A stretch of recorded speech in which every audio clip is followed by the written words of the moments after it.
When working with our clients who have already taken some steps to protect their assets, we sometimes offer enhancements to that, whether it's changing in state jurisdictions or basically adding some additional structures around what they've already put in place. And one such structure is the use of an asset protection trust. Now, this is unlike some of my other videos. This is a little bit more complicated. So I'm going to go ahead and use a visual diagram here. So I'm going to share my screen real quick and use a tool that will allow us to look at what an asset protection trust is. So whenever you have an asset protection trust, you normally are starting off with a basic LLC. And this is what the LLC looks like. Here is our LLC.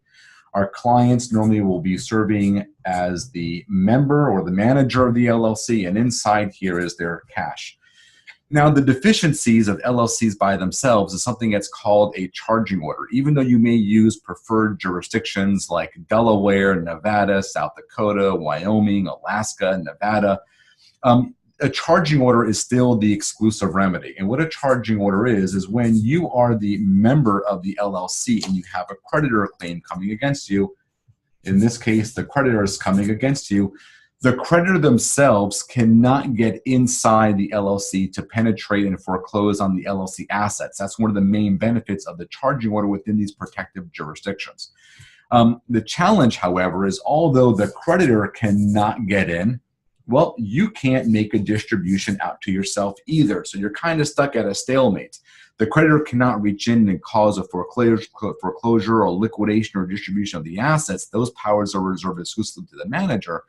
But at the same time, the manager cannot make a member's distribution to get you your cash. Therefore, you wind up with this stalemate. And so sometimes it becomes a matter of a waiting game. And so LLCs are great when you have a nominal amount of money, let's say maybe $100,000 or $200,000 inside the LLC, because the creditor may not want to continue with the charging orders or potential tax consequences of trying to outweight you.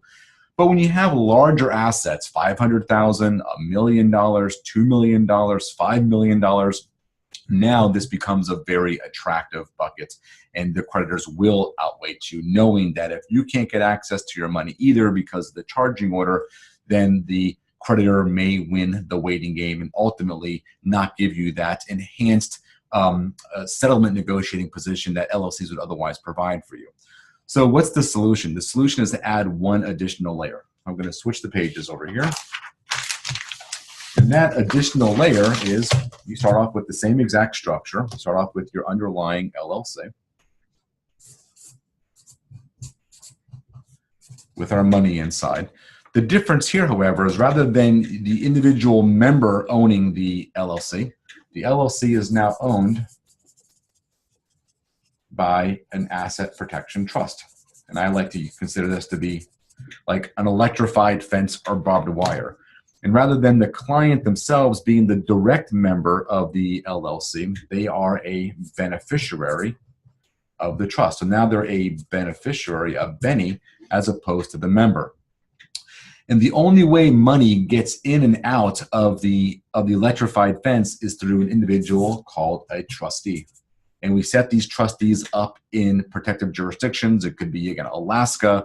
It could be South Dakota, Nevada, Tennessee, Delaware, even using offshore trust structures with the Cook Islands, for example, and Nevis. The structure is all the same. Underlying control LLC, where you continue to manage and control all of your assets as manager of the underlying LLC, and that LLC is protected from the claims of creditors because it's behind the fortified wall. So when the creditor comes after you, they can't penetrate the fence. At the same time, you never touch the money either. The distributions no longer go to you. The distributions go to the LLC member. And in a case like this, the LLC member is the trust. So the money goes from you, the LLC manager, to the trust account. And then since you are now the beneficiary of a trust, and the trust is designed for your health, education, support, maintenance, all the income, all the principal to be used for your benefit, now what you would do is you would submit your bills, your mortgage payments, your car payments, your credit card bills, etc., to the trustee. You would then deposit money into the trustee's bank account, and then the trustee would pay those bills for you. So if it's a car bill, it's an auto bill, it's a credit card bill, it's a mortgage statement, it's your kid's college tuition, submit all those to the trustee. The trustee will then use those funds for your benefit. And if you notice throughout this entire structure, even though you have a creditor claim against you, you never touch the money. So unlike the previous page here, where there was a stalemate because you weren't able to get access to the funds, but neither was the creditor, so you had that stalemate scenario, the use of an asset protection trust kind of enhances it because you never touch the money. You get the present use and benefit of the money as a beneficiary of a trust. So this is the basic structure of an overall asset protection trust. A little bit of an enhancement, but a substantial improvement to an otherwise standalone LLC. So if you have an LLC that has maybe more than $200,000 or $300,000 and you're looking for it to provide you solid asset protection, I would strongly recommend that you enhance that structure by putting an additional electrified fortification around it by the use of a domestic or some form of foreign asset protection trust structure. So give me a call. My name is Brad Barth. I'm a partner here at BarthCalderon, where we plan today for all of your tomorrows. Thanks for your attention. Bye-bye.